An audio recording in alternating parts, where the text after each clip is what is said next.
should be running now.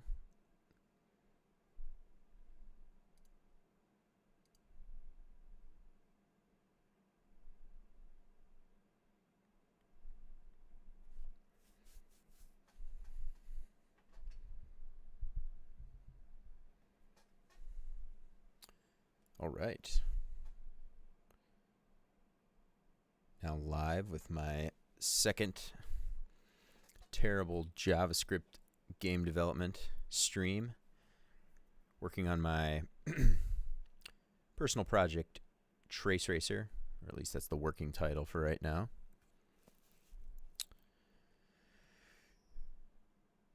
I think I'm getting this Twitch stuff figured out here a little bit now, but I realized I wasn't able to see when people would follow me, so figured I'd give the shout out to a few of the people who, well, two of the people who followed me that I don't already know in real life.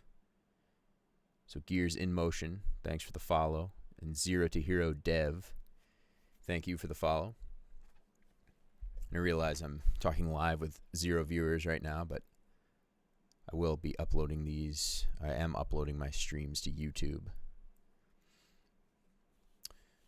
Now, where I left off yesterday, added in the opponent progress indicator. So if we fire up a competitive match, the red ring there is showing our opponent's progress, so we can see I'm playing this one, but we could see the red ring moving up to the next bubbles in the progress bar here of the other player. So that was yesterday, and then we also added in animation of those progress bubbles on the side here, the shrinking and then the expanding, like if you mess up and you have to start over again. So basically my objective for right now is just to kind of clean some stuff up, make it look a little nicer visually, a little more pleasing to the eye, and then eventually see what I can do about getting it up online, actually for public use, for public play and testing and everything. So I need to probably do, I'd like to, tweak the visuals and everything, make stuff just look a little nicer, and then also do a little play testing of the competitive stuff. I didn't actually really do too much of that other than just here with 2 browser windows myself, but I'll probably get my wife involved and we will probably play some competitive matches actually on 2 different computers. But for right now, we're just going to be tweaking some visuals tonight. I think the first thing for now will be, we'll go into a practice here, just animating. So right now, we got the nice animations on these progress bubbles. It'd be really nice if we just had something for this indicator to show this indicator sliding, because the indicator, just anything where stuff just instantly teleports magically doesn't feel the best. And I realize I'm doing a lot of visual kind of stuff when that part of the game maybe isn't that important, but I think animations and stuff, since this is kind of a skill-based game, the animations and the feel of how responsive the game is based upon the animations, that's an important part, I think, just of the core game itself. So that's why I'm spending time on this. And from the stream yesterday, I talked a little bit about the different animation equations we were using just to kind of make things feel more snappy and responsive versus using other equations and whatnot. But anyway, I think we can jump right in, start animating our progress indicator. So in our progress meter class, which is kind of our parent entity that encapsulates the entire progress bar in these on the bubbles, we have a progress indicator property, which is the black circle. So the black outline circle there that moves. So basically we've got a method here on our progress meter that this is called by the round. So when the round determines that the player has popped the right bubble, it'll fire this method on the progress meter just to let the progress meter know, hey, you gotta slide the indicator up to the next target bubble. So what we did yesterday is basically we added in this start shrinking method. Well, we created a new class, a new progress bubble class that extends circle. And we did that so we could have, because before the progress bubbles were just circle classes, because all they did were just a circle drawn on the screen. But what I did this way is I created a new progress bubble class, and then my animation, that way I could add an animation just as a property of our progress bubble itself, so it could, because it's going to keep track of its own animation state and everything, which ended up pretty nice. So what I think I'm going to do, I had a thought earlier today that I was thinking of maybe creating just an animated circle class and then getting rid of progress bubble, because technically, you know, the purple or the, you know, our progress bubble shrinking is just a circle that has an animation, and then we want the black indicator circle to also be a circle that's animated. So I was thinking of just creating a circle, an animated circle class, and then whenever you instantiate that, then you specify like the animation details. But for right now, since I already have this, I think I'm just going to create another new class that extends circle. We're just going to call it progress indicator. So in fact, actually, I'm just going to copy over my progress bubble file, because a lot of it's very similar. So we're going to call this progress indicator. Man. There we go.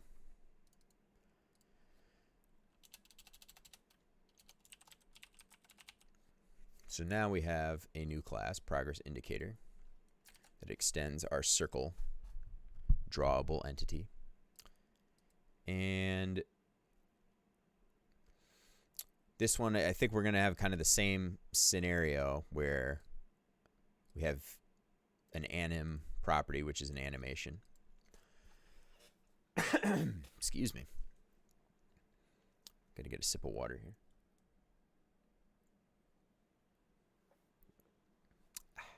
Okay. So we have a new animation or we have an animation property, just like we're gonna have that just like with the progress bubble class. Obviously these values will be different, although some of the, like, the duration is going to be the same.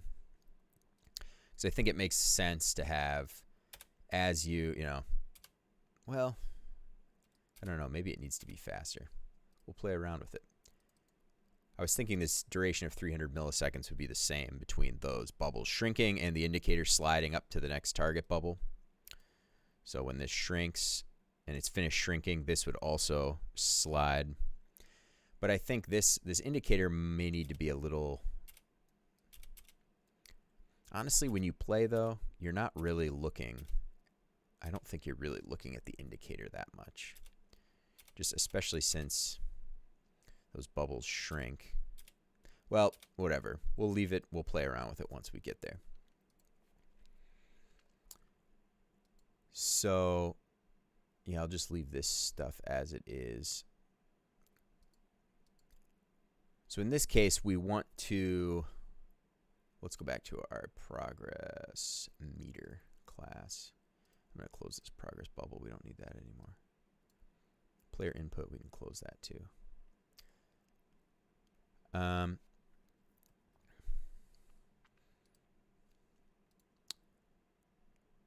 So Okay, yeah, right. So progress meter, basically all we are, what we're doing here is we're doing set target bubble ID. So this is what gets called when a bubble gets popped and the round passes in the ID of the next bubble. So that's why we're setting target bubble ID. So our progress meter here is now knowing, knows what the next ID is. So it can just go, it can tell the indicator to move to the next bubble. So basically where this is what our current progress indicator position is just getting set. And honestly, this, even though we just created a new class here, progress indicator, this code would still, don't know why it does that. This code would still be valid because these are properties of a circle. But we don't want to just set the positions. We want to do something similar to what we did for each progress bubble, or for the progress bubble, the previous progress bubble in this case, where it starts to shrink. So at this same point in time, we want to have something where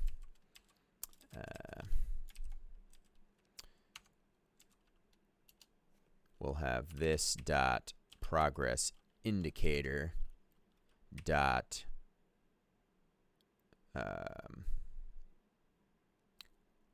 start move. We might call that. So this is a method that doesn't exist yet. But just like we're kind of kicking off start shrinking for our progress bubble, we'd want to do something similar to start move. So to indicate to the indicator to start moving to the next position. Now, the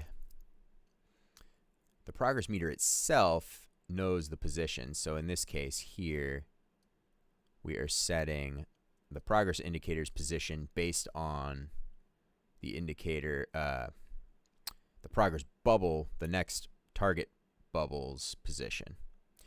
So this start move function, we're going to need to pass in a position basically, or we'll pass in the X and the Y. So this method doesn't exist yet. I have to create it, but we're kind of pseudo coding our way through here.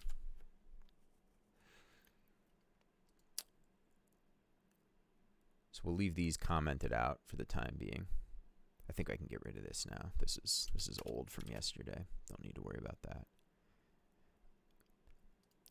So let's go to our progress indicator. And then we will, actually I'm going to move this. I know my thing has been, the server code's been over here, and then our browser client code has been over here, but right now I'm just splitting it right down the middle, so I can, they're both client code right now.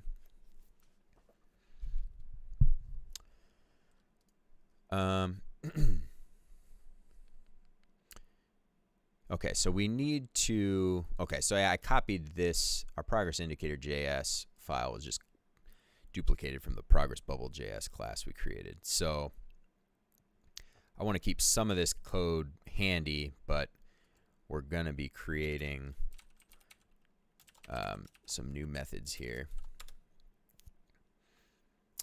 And so now we've got our start move function. So I just created that, and we're just going to say an X and a Y. And then that would mean our animation needs to start animating to that. So we're going to basically follow what we've got kind of going here for the start shrinking. So reset. So that's resetting our animation. It resets the animation from so the animation extends the timer class I have. So the timer class is just, it's keeping track of the duration of time that has occurred. It's keeping track of the percentage of the time that's occurred, the percentage of your timer that has elapsed, I should say. So then when we do reset, that's just resetting that back to 0. So like anytime you want to reuse a timer, usually you want to set reset or call reset. I said that very eloquently. That was sarcasm. All right, so now we have reset values, which is what we added yesterday. It's a thing I spent a bunch of time trying to figure out why modifying the values directly wasn't working, but I needed to, there was some calculation in there that needed to happen in order for everything to work properly. So now I've created the reset values, and that might not even be a good name.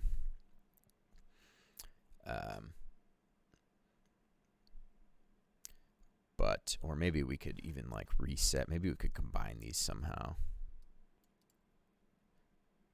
Maybe this should just be called change values. Anyway, I'm not going to worry about it right now. So reset values needs to occur when we start the move. So actually, you know what? I think I need a 2D animation, technically, in this case.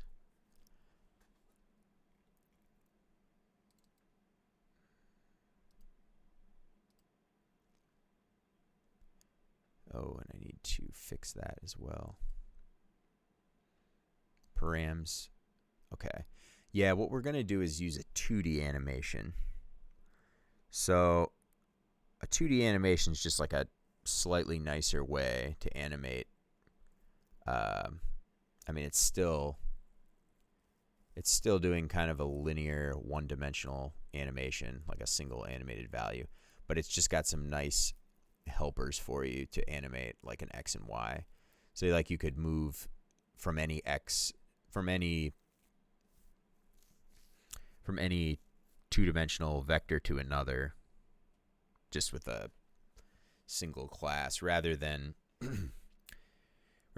doing that on your own every time with just the single one-dimensional animation. So I call it animation 2D, but which really it's just saying, you know, I can move like a point in 2 dimensions to another one, and this class will just do that calculation for that automatically. So I need to fix this one now, actually, because this one is going to suffer. This animation 2D class is also going to suffer from the same thing that animation. Or I didn't like finish. I didn't finish it previously. So the animation 2D actually just extends timer, just like animation extends timer. Animation 2D does not extend animation. So yeah, none of that code we did in animation gets pulled over to animation 2D. But we'll basically follow the same things we did before. So instead of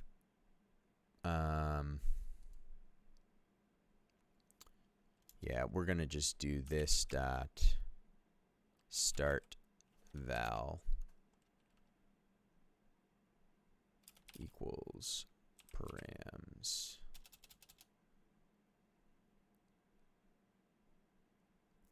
Okay, params. I guess we'll do this just to be, or params.startval.x. Okay.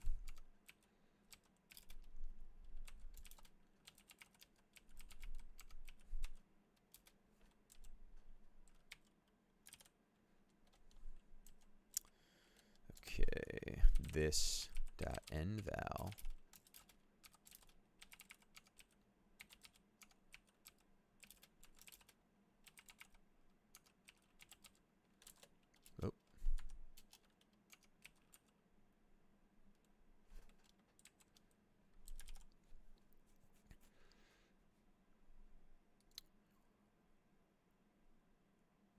Okay, and then just to be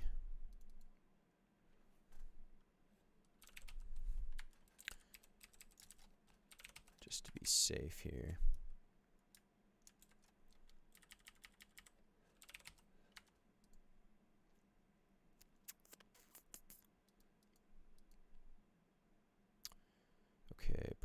times, and then yeah, just like we did here, we made this dot equation its own property as well.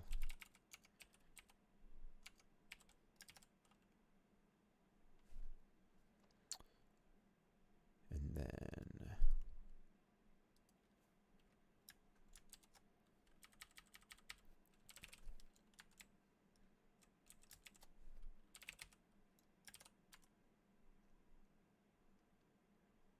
okay. Oops. Oh, I still got my double cursor on here. Okay. So now we're also going to do, oops, start val, end val. And I should really have like I should really do like a 2D vector thing class with the X and Y and do all of that. I haven't really gotten around to that, but we won't worry about that for right now. So now the important part is calculating the dist thing again, which is what we really needed to do here, which was our problem from yesterday. So yeah, actually I can just copy all of this, but then this is now just going to become start val, end val,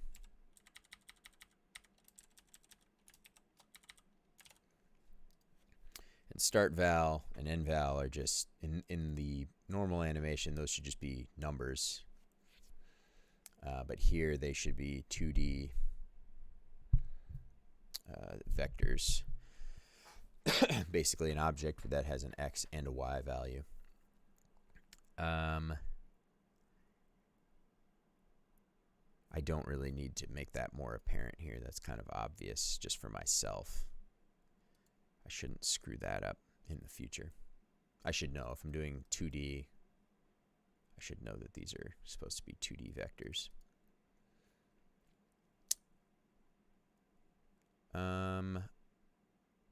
So that should be all we need for that then. So I can probably close this out.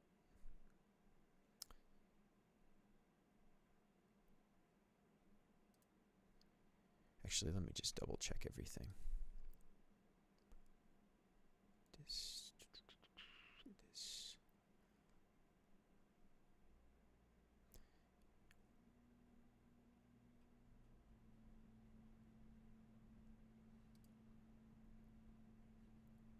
Just want to make sure everything's good now, because otherwise something's going to be screwed up down the path, and I'm not going to realize I just typed something wrong.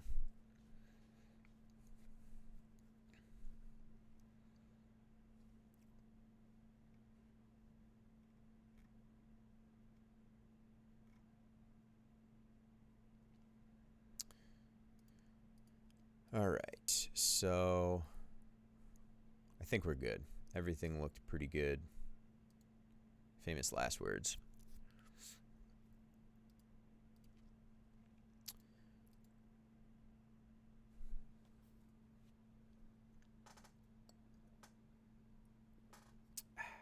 Okay. So in our reset values here,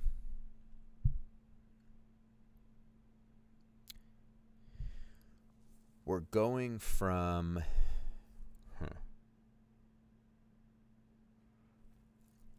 in our start move, so our indicator, this is where it's going to be going to. In fact, I'll just make these target X, target Y, or destination X. Destination Y would be also good.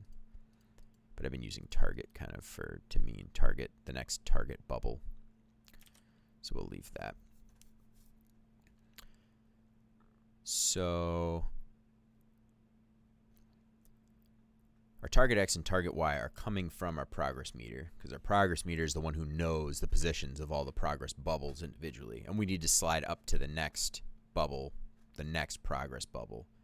So progress meter has all those positions. we need to slide, the indicator just needs to know, the indicator itself, the black circle, the class that, the code that represents the black circle, doesn't know about positions of anything. It just needs to be told to move somewhere. So the progress meter class, which kind of encapsulates this whole thing, has those positions and will tell the indicator where to move to. So that's where our target X, target Y is coming from.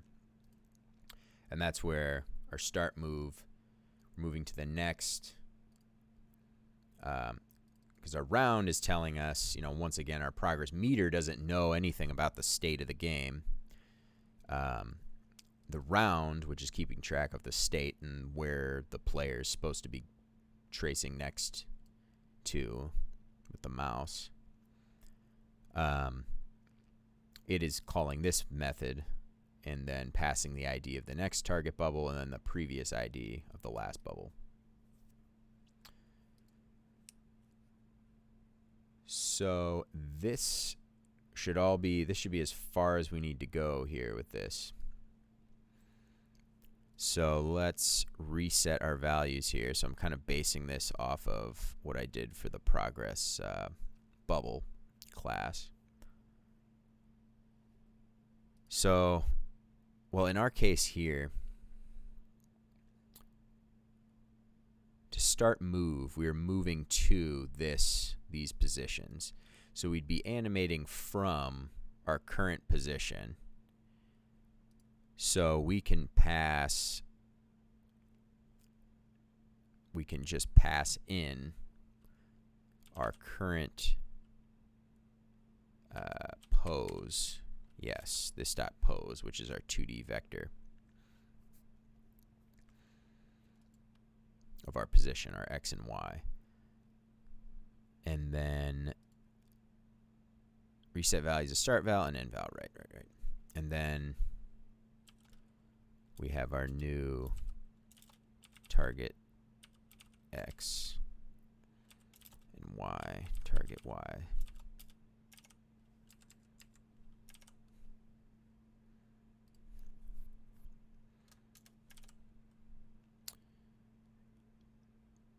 Awesome.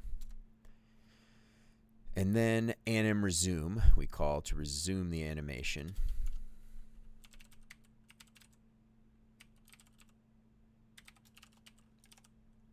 And I think technically, that's only necessary for the first time. Because when we initialize, we pause the animation. Because the animation will start running as soon as you call animation.init. So we pause it first before we call the init, and then we resume it when we do this start move. But technically, this is only necessary the first time because it's paused initially. But that's fine. All it does is just set a Boolean. Is paused true or whatever. So this should be fine. I'm going to get rid of this because that's from the progress bubble. This is all great. And just like with the progress bubble, we need to listen to cursor drag stopped. So then we can know to go back to index 0. But now I'm just realizing kind of the first problem. This indicator doesn't know what that is. So I just figured out what we're going to do about that. We are not going to listen. Yeah, we're not going to listen at all to cursor drag stop in this one. We're going to take advantage of progress meter, just like we have actually right here. Progress meter is listening to cursor drag stop and currently resetting the position right there. So what we'll do is we're just going to copy, oops,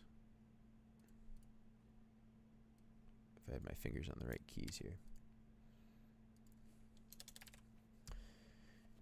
we're going to just do our start move, but back to bubble 0.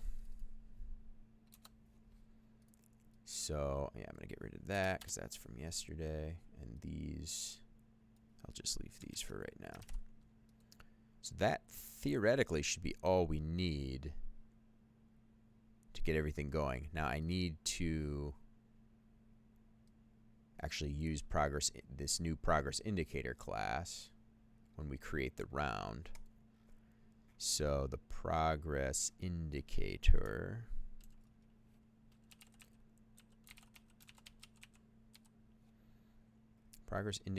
yeah, is being instantiated as a new circle, but we just need to change this to a new progress indicator class, and that should be all we need, although I do need to import it up here. So we import progress indicator from progress indicator.js. And theoretically, we should be good now. So if I switch us back into a game here, refresh the browser and practice. No, something doesn't work. Oh, what? Let's see what happens here.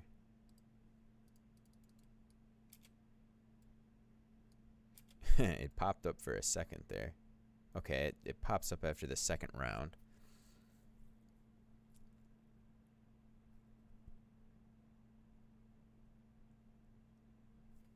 Okay, so let's see.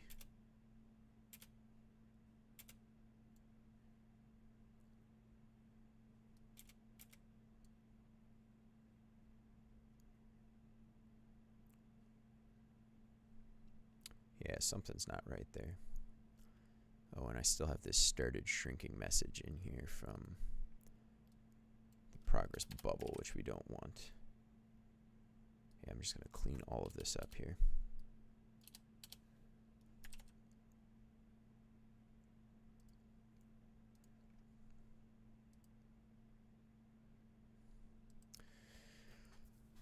Oh. I didn't set up any of the initial stuff. Okay, so the start move function should be good, but I didn't do any of the correct initial setup. So that's right. So we were going to come back to that. So the start val, yeah, I'm just passing a single number here for the start value, but this is a 2D animation.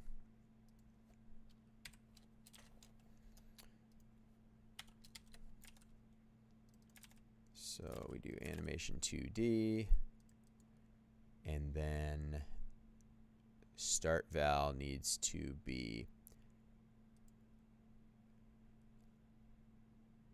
this dot pose. Yes, this dot pose. Oh, wait a minute.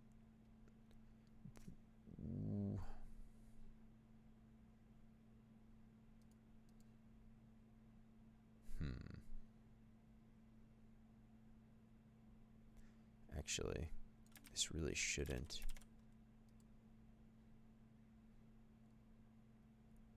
Huh.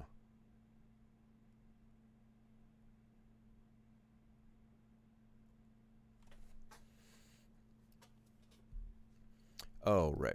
This part. Okay, so to start, we don't. It doesn't really matter what we put in here, the start val and end val, for kind of initialization. But here, the on tick, that needs to be set. So that is where we're going to make. So we'll have kind of a.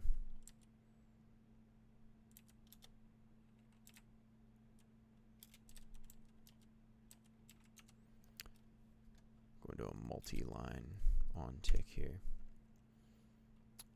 So that's where this dot pose dot x is going to equal val dot x. This dot pose dot y is going to equal val dot y. So that's the really important part where our position needs to be changed as we tick through the animation. So completely forgot about that stuff. So now we'll see how it happens here. Nice. Awesome. Yeah, so that's looking kind of cool. The indicator should be on top or should be above. It looks kind of funky because it's going below it's going underneath the progress bubbles. If we make this 3 seconds, that'll be much more obvious. So it's going under, yeah, I see it's sliding under purple there, sliding under orange. Oh, you know what? I'm going to make my time for these levels way longer too.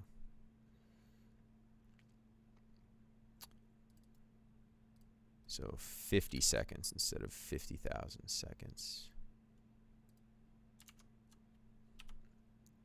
There we go. Yeah, so it should slide over the top for right now, just to look a little nicer. Yeah, well, let's, while we're here. Yeah, so that's, whoops. So let's try. So if it's sliding back, then let's, nice. Yeah, so it interrupts itself. So if we go all the way to the end, but then before the black indicator gets back to pink, we go to pink, it'll like correct itself and go to green. But it's doing that whole movement over 3 seconds, so it just looks kind of ridiculous. So now let's just, all we have to do is just change the z-index property. So I have that as a property on the drawable class. So we would go to round creator, and I think I was, for a lot of that stuff, I wasn't even really, I didn't even care about the z-index. So a lot of those, yeah,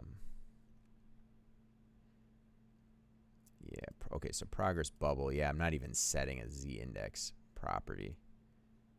So let's just do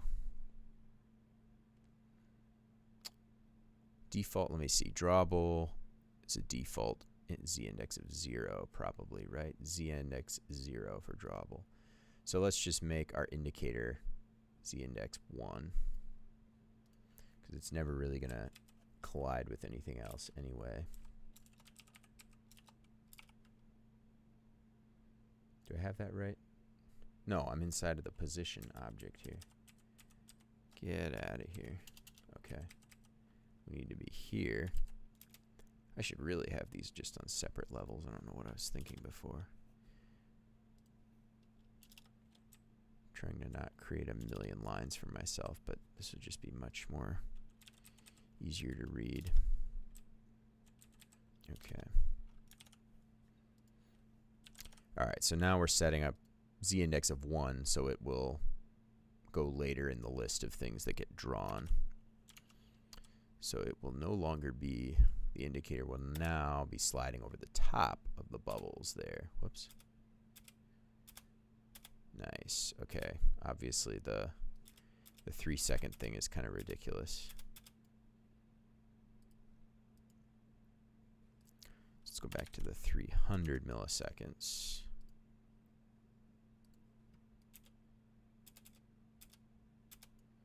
Yeah, that seems pretty good.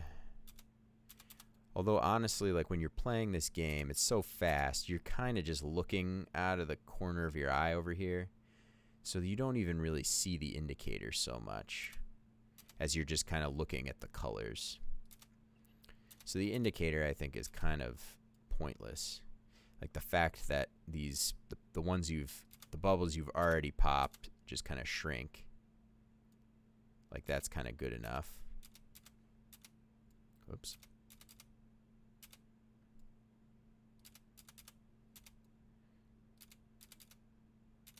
I mean, because the other thing I was thinking is it's just kind of silly with the opponent indicator. I mean, that's also kind of a silly thing, because you're kind of just focused on what you're playing. You don't necessarily care about where your opponent is. You're just trying to go as fast as you can. You know, it's a one-on-one thing. So it's like kind of cool in concept that you can see the progress of your opponent as you're playing, but it just seems actually like a little silly. But I think for now, I'm happy with that. Like just in terms of aesthetics, it looks pretty good. Oops. And I don't think... Yeah, like what if...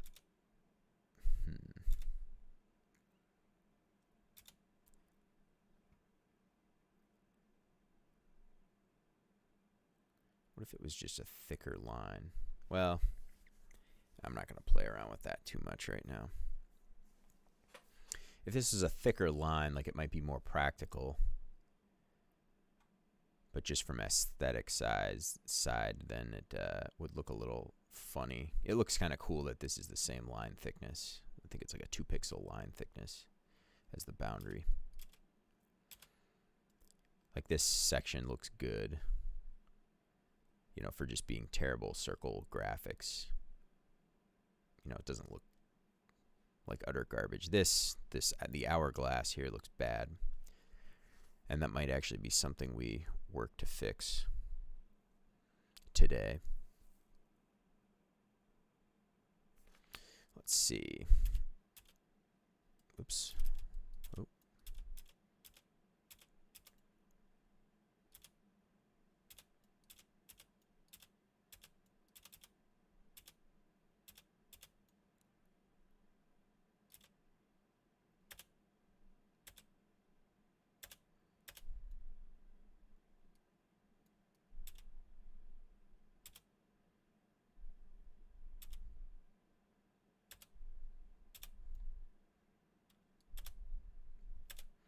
You know what? What if, now that I'm here thinking about animations and circles and stuff, what if we do another thing to work on? I haven't been a huge fan of, like I have kind of the little hit indicator here. It's like you drag into this circle, you hit spacebar, and then wherever your cursor is, you get like that little red circle around it. And then which I think that's okay for right now.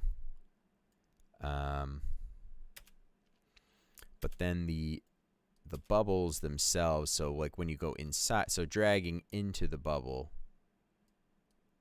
like hollows it out, so you just have like the outline of the bubble left. But I don't know if I like that. Like I think it would maybe be better if instead of hollowing out, maybe just a black outline appeared on the bubble instead.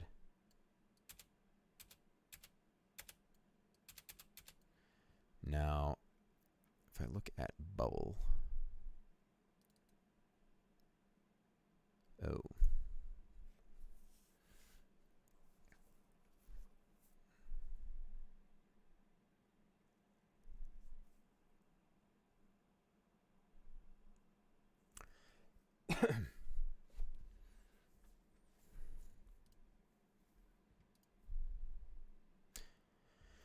Well, I think we're, yeah, as far as the progress meter stuff goes, I think we're good.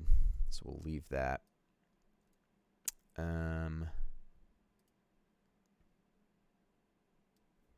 we'll look at the bubble. So like what I'd like to do right now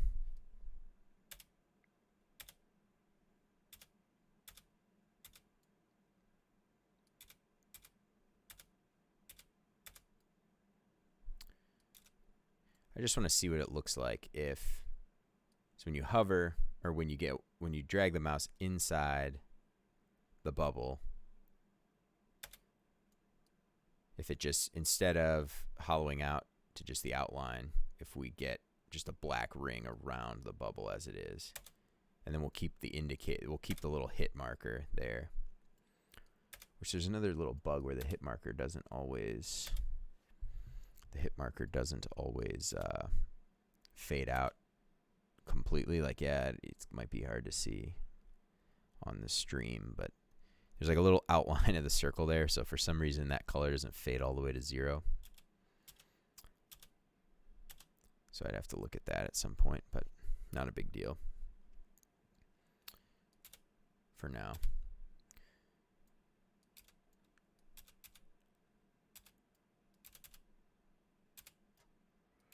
Yeah, so let's just try doing a black outline. I realize this isn't very important, but I kind of feel like working on that rather than some of the other things. I'm pushing off some of the other more important things for right now.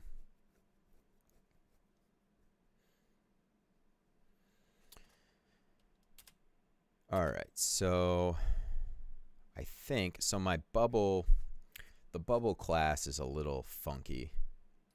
The bubble extends circle, but it also has the key hit indicator, which is the little red circle when you hit. Oops.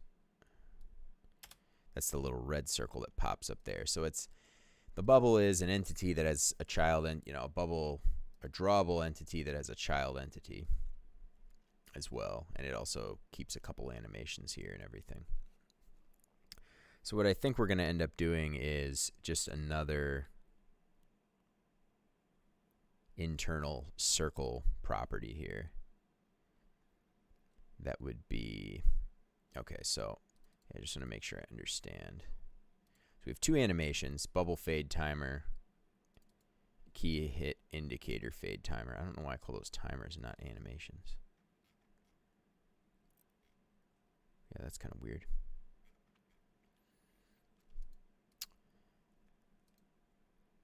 Oh well, I don't care about that for right now. So we're going to create a new circle component. This dot outline circle equals new circle, and it's going to have all the same.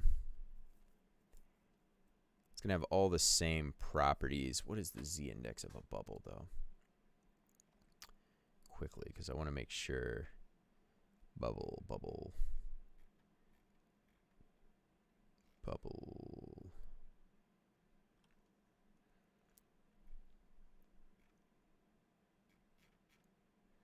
New bubble, z-index 0. Okay. So for some reason I do a z-index of 7 on the indicator. So this outline then just needs to be a z-index of 1 then if our bubble is at 0. So we will call this, or we already are calling it the outline circle. And this is just going to be black. Actually, which I think if I just omit color from that, it's black automatically. Drawable, color. Yes, by default, it just defaults to black. So I can just omit it. Size is going to equal, or it's going to have a radius because it's a circle. It's single size component. And it's going to have the same radius as the bubble itself, which a bubble is a circle, so that would just be this dot size dot r. So the same exact value as that. Position's just going to be the same exact position as this dot size dot x. Same position as this bubble that we're in right now. Size dot y, and we're going to do the z-index of 1 just to make sure we're on top, to ensure that we are on top of the bubble.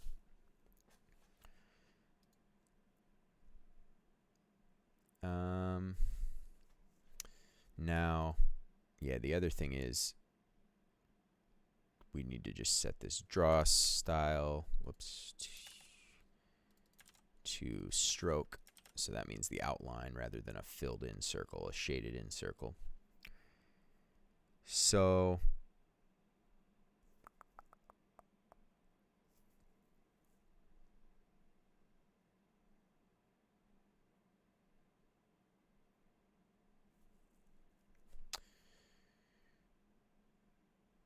Actually, let me look at color quick. Okay, alpha defaults to 1. Okay. Sorry, thinking ahead here.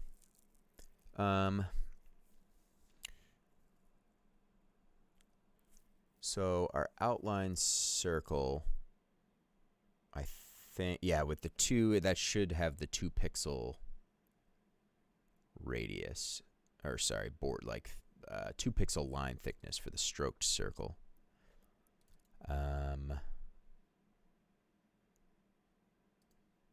Helper.draw stroke. Let me just look at what that code says. Stroke style. Yeah, I'm setting, I guess, the thickness of the line I maybe don't have specified somewhere, but I'm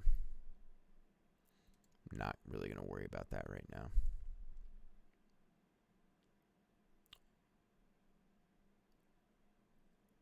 Okay, so this should be good. Now, the next thing is I just need to basically here, okay, so this has a check traversal. So the bubble's a little fancy. And it extends circle because there's a method on a circle where you can do a check hit, where you can check a point, if a point is inside of the circle or not. So basically, what we're doing here is we're checking, well, we have a this traversed. Well, some of this is just to kind of keep track of state and everything, but basically we're able to check if the mouse cursor goes inside the circle, we can draw it. We can do the stroke draw versus so the bubble is responsible of keeping track of, when you go inside, then draw the hollowed out version. But basically, instead of doing that,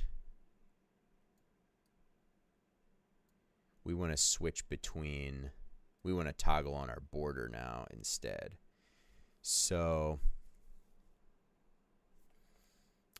we will actually, all we really need to do is just remove these lines here that toggle between. So now if I refresh here, yeah, so everything should still work fine. We're just not getting the little outline. And actually that already looks, I feel like that already just looks better.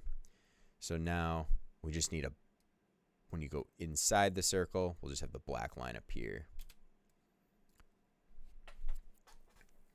So the way actually I'm thinking we should do that is just by switching the radius of that black circle. So to not draw the black circle, we'll just leave it as a radius of 0. So our initial radius, that means for our initial radius for our circle outline. Oh, and before I forget, I need to initialize this outline circle and make sure I destruct it as well. Key hit indicator. Okay, so then I'm going to put that like up here, this dot outline circle dot init. Otherwise, it won't draw. And also outline circle destruct. Okay.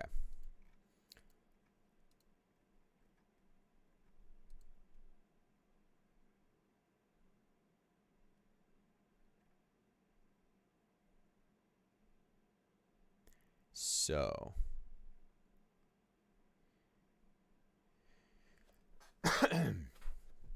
excuse me. So draw fill. Whoops. This is where this dot outline circle dot size dot r would be set to 0, and this is where it would be set to the radius of the bubble itself. This dot size dot r. See where this puts us. Not where we want to be.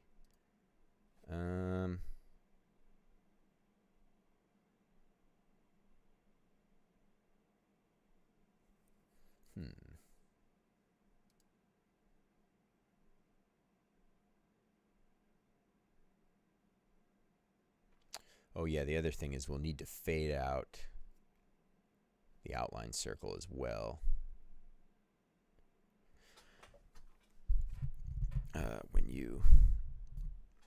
When you pop the bubble with the keystroke. But we're not even getting a circle right now. Whoops.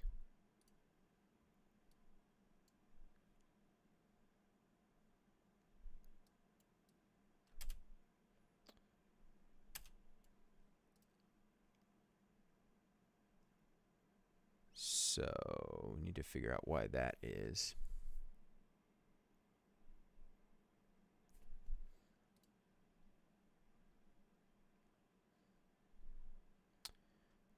Let's see what we're doing with key hit indicator.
I'm not seeing any circle at all.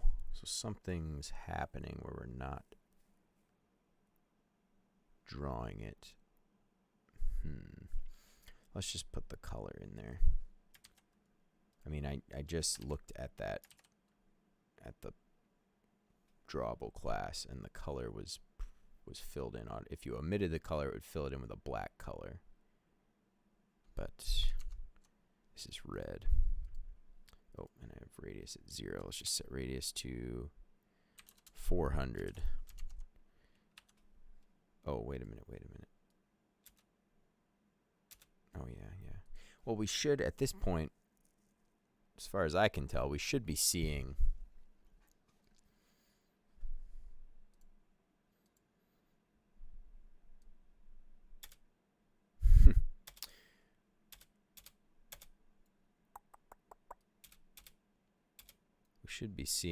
something just drawn right now immediately from the beginning.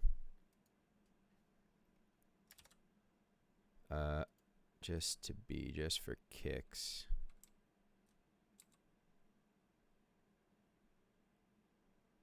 I mean, I'm calling init on it, right? Outline circle dot init.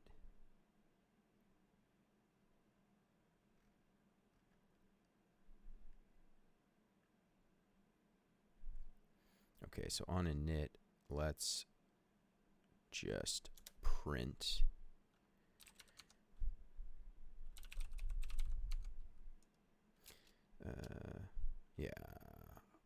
actually, I'll just print this. Okay, so each bubble is just getting printed to the console here. So I should be able to compare, well, before our timer runs out and these go away. Okay, we've got outline circle. Oh, our position is undefined. That is a problem. That's got to be it right there. Okay, so then, because like if we look at our key hit indicator, which is also a circle, there we've got a valid position. Goes off screen to start. The key hit indicator there. Why is our position undefined? I'm sure it's something obvious once I actually look at it. This dot size dot x, it's position size dot x and size dot y.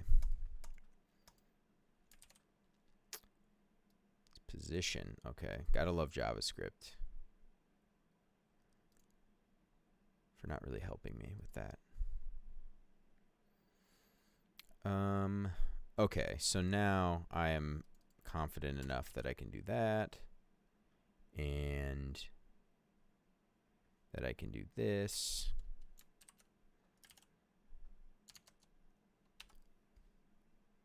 And now when we go, okay, oh yeah, it's right, it's red.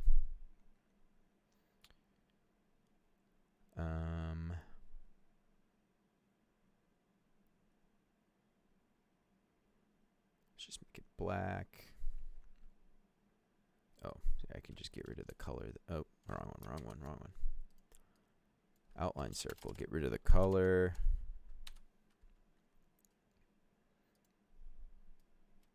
Okay, nice.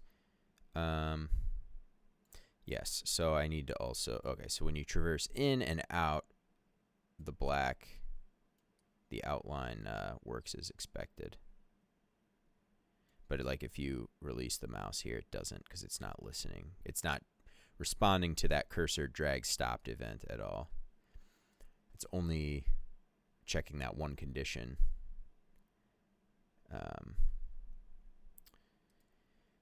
Only this condition here. So when you stop traversing, when you were currently traversed over, the mouse cursor was traversed over the bubble, and then you leave the bubble, only then is it getting set back to the radius of 0. So only then is the black circle disappearing. So we want it to disappear also on cursor drag stopped.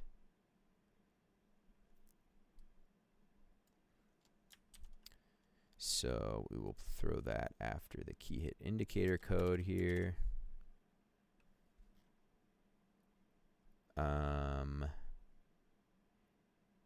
And also, okay, yes, so that should be good. The only other thing we need to do is the animation for the, oh, whoops, I hit F5.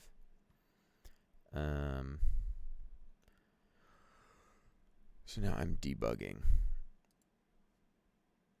Okay, which doesn't really exist.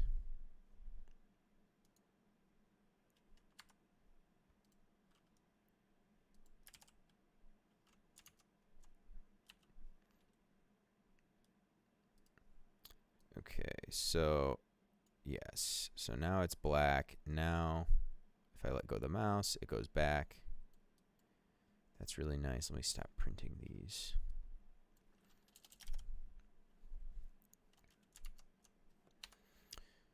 Okay, so you go in and out, the black goes away. You go in and release, the black goes away. Yeah, when you do this, the black stays because I haven't set that up in the animation yet. But otherwise, all of that stuff should be good.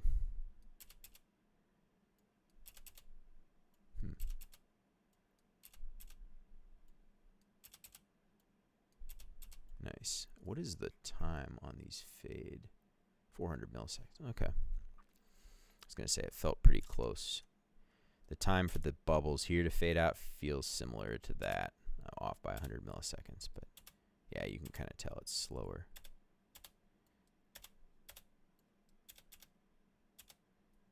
You know, I'm just trying to see what I think about leaving the black there, actually.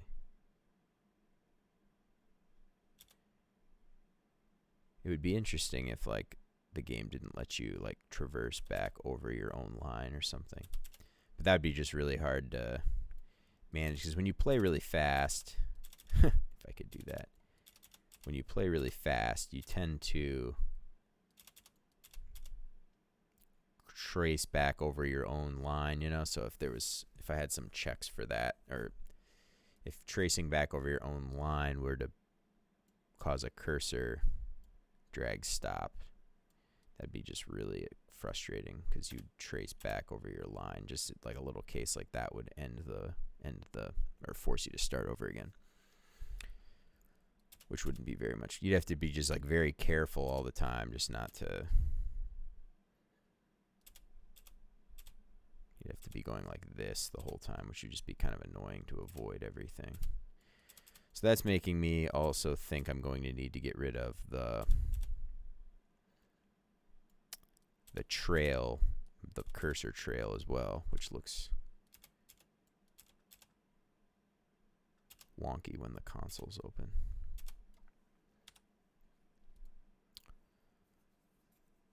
Fun fact about that, if you notice, maybe hard to see on the stream, but you can really see like really pixely when the console's open on the trail. But if the console's closed, it's a lot more smooth. Well, somewhat more smoothly. It's not like chunky pixel looking. It's a little more like anti-aliased and everything.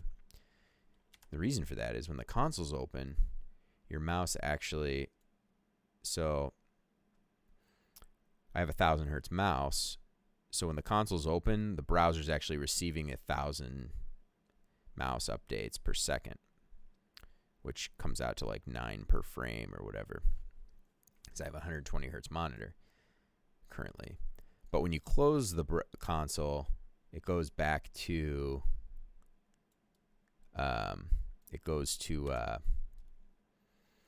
one mouse update per frame.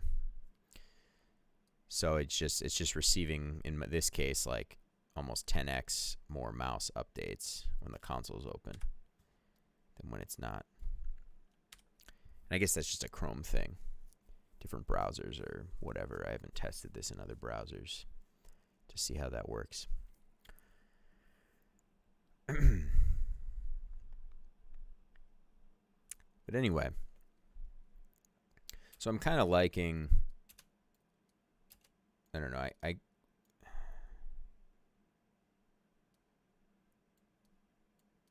know what? Maybe, I don't know if I am liking the black outline.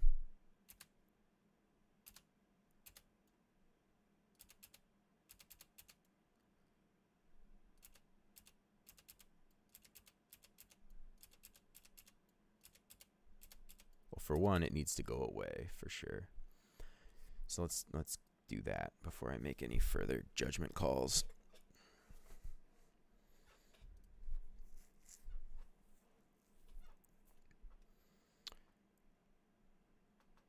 So we've got bubble fade timer and the key hit indicator fade timer. So the red, so they fade at different points. I don't really know why I ended up doing that, but it looks like all that they have is just different equations.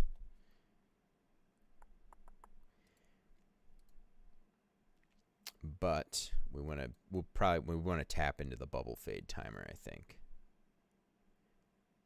And we will do, well, maybe not, but this dot outline circle dot set, outline circle dot color dot set. And then we're just changing the alpha of the color. And then we need to go back. So wherever we do this dot color, wherever that gets set back to 1, which I guess is just in cursor drag stopped. This dot outline, we'll do it down here. This dot outline circle dot color dot set a alpha set back to 1, meaning fully opaque versus it animating down to 0, which would mean fully transparent or invisible. You know what? Just to make it slightly more interesting, this the bubble fade, so like I was saying before, the key hit indicator fade timer, that's the little red circle that's around the cursor, kind of like showing a, like I wanted to kind of look like a game, like a bullet hit, you know, a crosshair hit in like a first-person shooter kind of thing. That was my idea. I don't know, probably kind of lame, but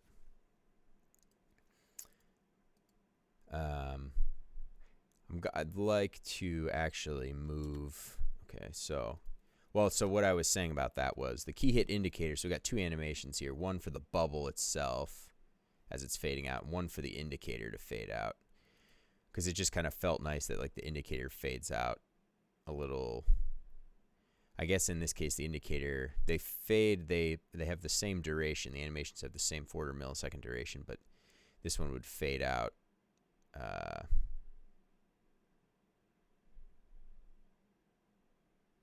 actually that would look, I feel like this would fade out slower.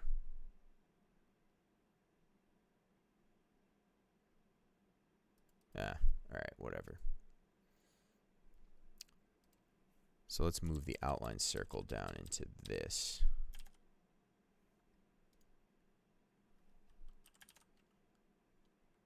This animation.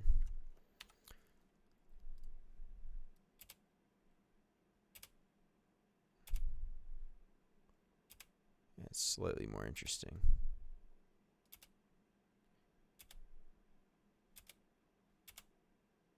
Yeah, and you can see you can see more of that bug where it's not quite reaching 0 alpha.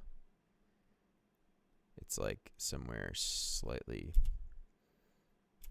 oops, just some slight value above that. So the animation isn't quite rounding down to 0 or something. Well, okay, what do I really think about this?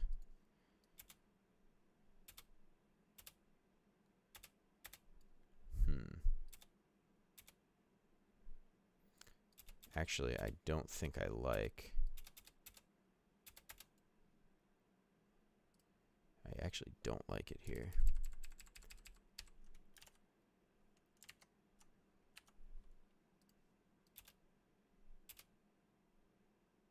Wait, why is that? Why did that one not? Did we refresh here?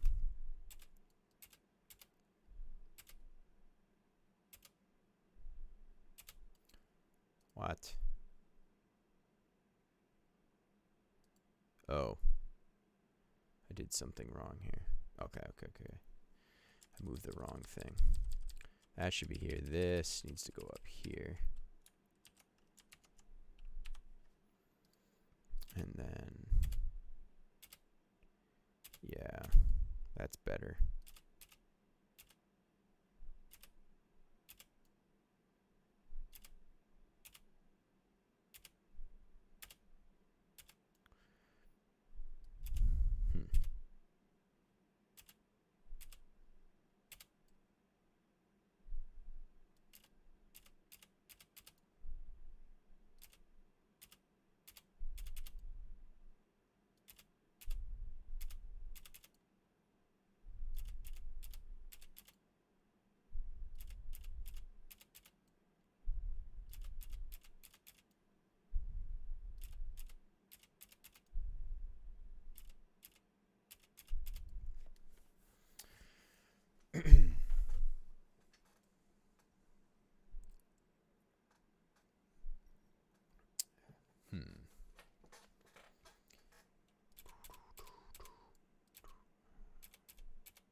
All right, I'm just kind of getting distracted here playing.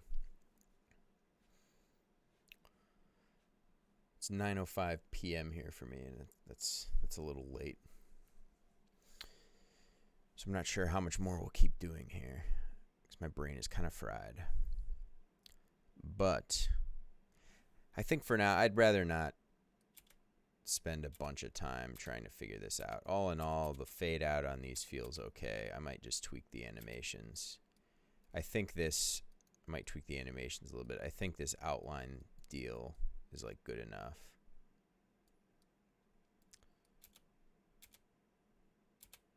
I mean, it looks a little funky on this purple color because the purple's really dark. versus like on the green. I think it feels a little nicer. Ugh. Let's find one here that, new level here that, yeah, there we go. Yeah, it feels a little nicer on like a lighter color like that. This color scheme is just kind of randomly picked too. That could all change.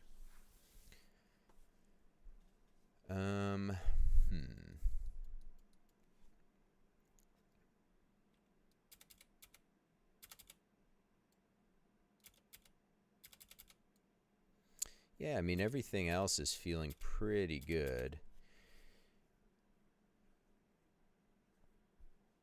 I might try this now. I was talking a little bit about this yesterday. So for one, there's no responsive like resize on the thing, the window at all. Like the canvas doesn't change size at all. So that's another task to work on. I'm not going to worry about that right now. But if you notice here, whatever we set the window size to, our play area gets centered up nicely. And now we have kind of like this much bigger play area all of a sudden, you know, so I haven't really played around myself too much with like the advantages of a bigger play area versus a smaller one. In terms of the gameplay, but that's a thing right now, or we could shrink this way down. And then, you know, this just once again centers up kind of perfectly.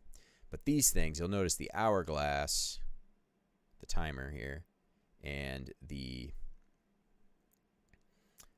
little progress path here. Oh, it's weird actually playing this small. I haven't actually done that before. I don't know what colors are next. It's kind of cool though. Oh, I won.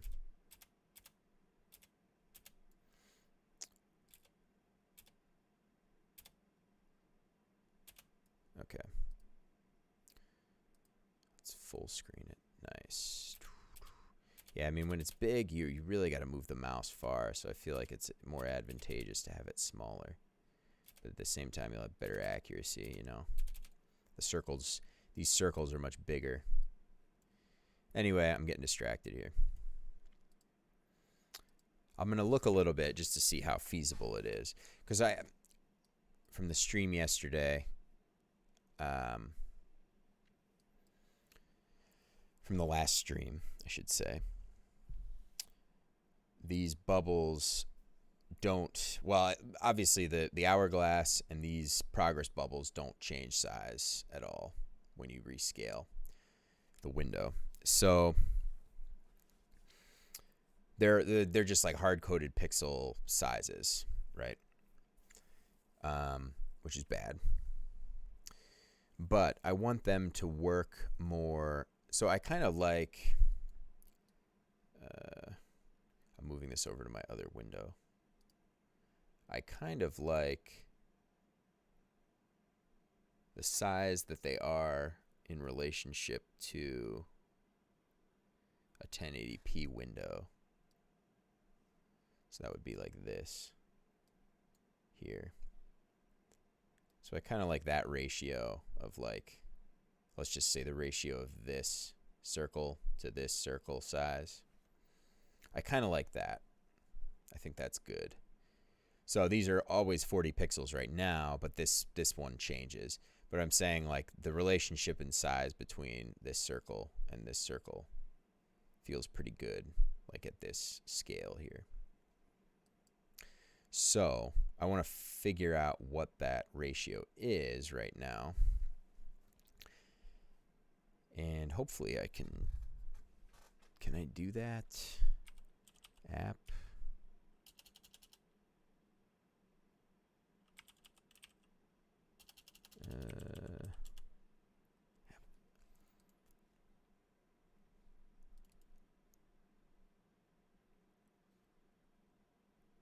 Isn't app global?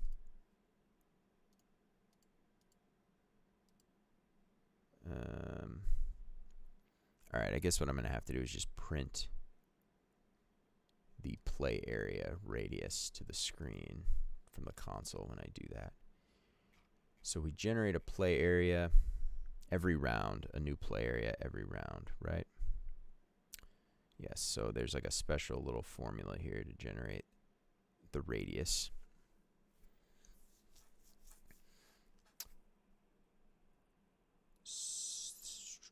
There's like I have like it's like 80% is what I decided was that this should fit like within 80% of the height of the canvas. Sorry, the canvas is now here rather than the bottom of the window. So it should be taking up like 80%. Is that 80? I don't know. Looks more like 60% or something. This should be about, well, at the time I thought this was 80% of the height of the canvas. But whatever. For now, I'm just going to print the play area dot size dot r. Just print that when we load up around. Yeah, so there, in this case, we're at 364 pixels. You know, if we make it, here we're at 406 pixels. So I'm going to bring it back over to my 1080 window here. Practice 339.15. So let's just go with 340. And these are 40 pixel radius. So these should be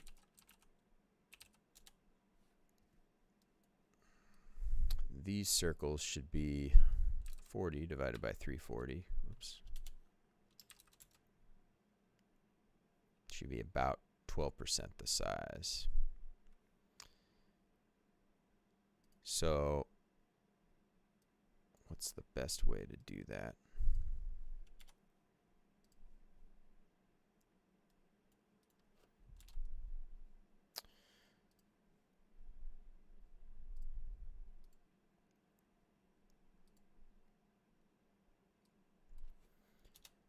Well, what we can do is go into our config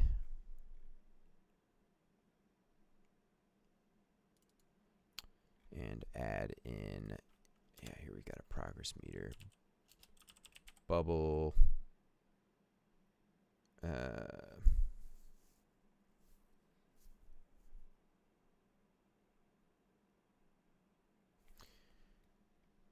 well, let me look at what I've got here. Okay, so pixel radius, pixel scale of canvas height.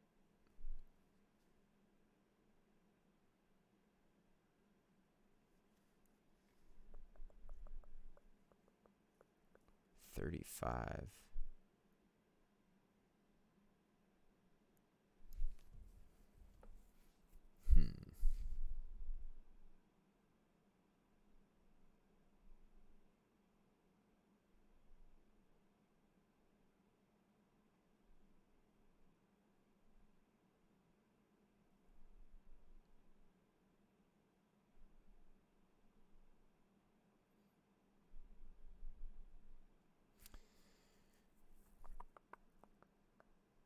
Radius pixel scale of canvas. So I guess that 35 is what? The 0.35, I should say.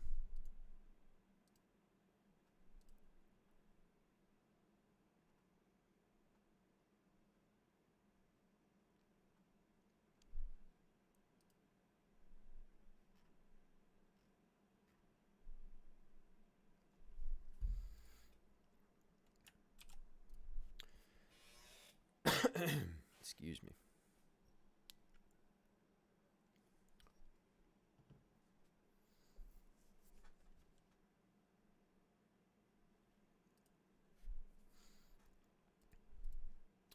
Back to the round creator here. Okay, so I'm looking at config.playArea.round.playArea.radius pixel scale of canvas height. That's kind of a ridiculously long name. Okay, so that's how. Oh, right. The radius, not the diameter. So 0.35 times 2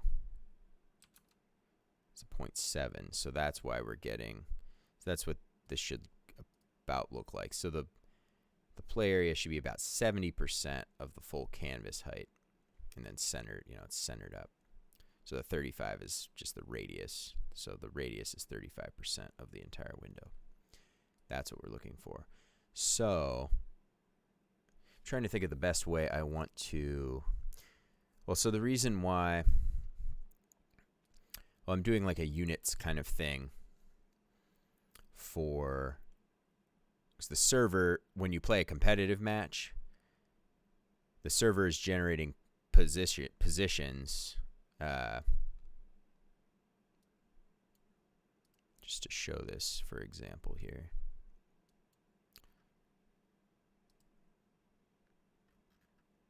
What's going on here? Oh, I probably broke something in the code. Config. What did I change? I started typing something. Oh, that's the server config. Get all of that out of here. Okay. Yeah, I just got a bad thing in there. Okay, so what I was just explaining there was, you know, we could shrink one of these windows down. So we can play. Oh, refresh this. Play and play. And so the server is generating the levels, right, to send to both clients. So the server is generating positions of where the bubbles should be. But the server can't do that in pixel positions because player 1 here might have their window shrunk way down, right? So the amount of pixels radius of this blue bubble is a lot smaller than this one here for player 2. So the server just generates, I just have this arbitrary unit scale set up where I believe I kind of orientate it to the play area here, where I say the play area is 1,000 units, right? So it has a radius of 1,000 units. So all the bubbles and everything get generated in positions relative to that 1,000 units. So they get generated with radiuses of units. You know, units is just a generic units, right? And then, so 1,000, so each bubble will get its own radius based in units, generated in units, and you know, its position obviously inside of the play area generated in units. And then those units just get sent to the clients, and then the clients do this little, have this little fancy multiplier here where that makes the play area always 70% smaller, or 70%. 70% of the height of the canvas. So that's what that way, you know, you can resize your window. The play area always just kind of center itself up nicely, and you know, that's why it just works with two totally different pixel sizes and everything. So that's kind of nice. I think I was just explaining that. That was all I was doing. Just as kind of some backstory. All right, so let's quit. And we'll bring this guy up a little bit here. Okay. All right, so the 35 is the magic number. So if I do everything else in,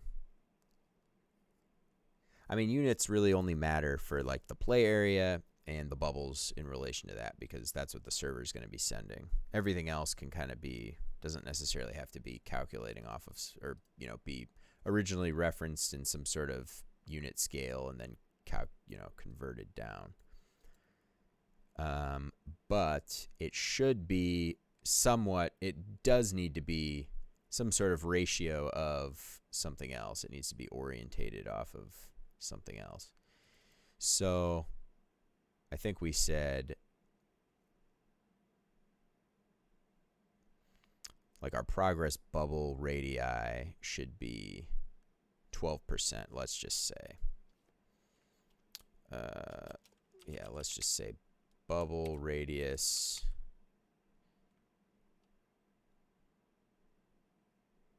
bubble rad play area rad ratio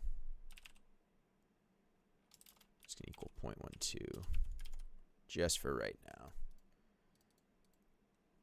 Just because I'm tired and I'm typing crazy things. It all just looks like gibberish to me. Okay, so in the round creator then, where we're generating our progress bubbles, we're going to be taking the play area and multiplying that by that 0.12 that we just had. So that's pretty simple. Oh, that's color. Okay. Here is where we're hard coding our nice 40 pixel thing, right? Oh, so I'd be able to get rid of my to-do here, I guess, today. Feels good to tick one of those to-do boxes. Okay, so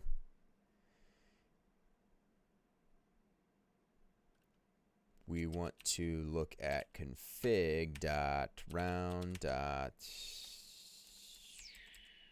Progress meter dot bubble rad player rad player rad. Yeah, it's getting late. I'm slowing down. Play area rad ratio times play area dot size dot r. Okay. Now, that should be great.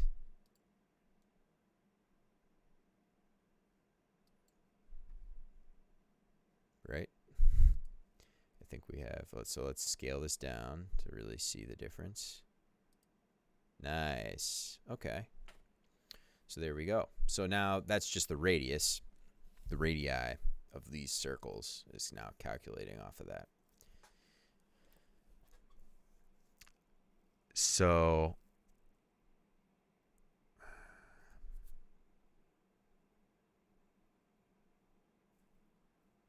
yeah, I don't know if that's the best thing to do.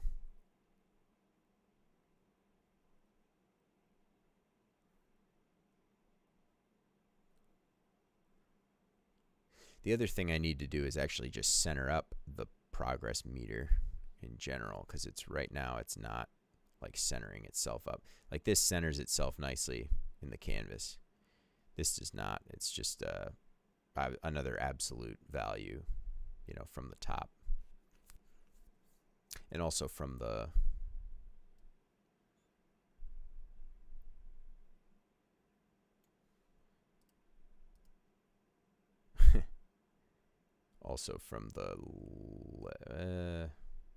well, it's these actually get centered up nicely based on, I guess they're getting centered up relatively nicely based upon the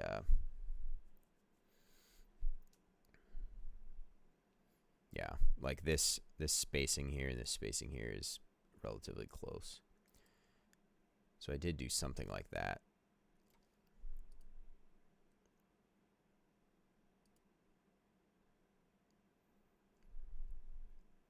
But I kind of want to keep like the way it looks right here, which looks pretty good. The size and everything is nice. Spacing, I think, feels pretty good there. And then, which is pretty close to that 40 hard-coded pixel value we had.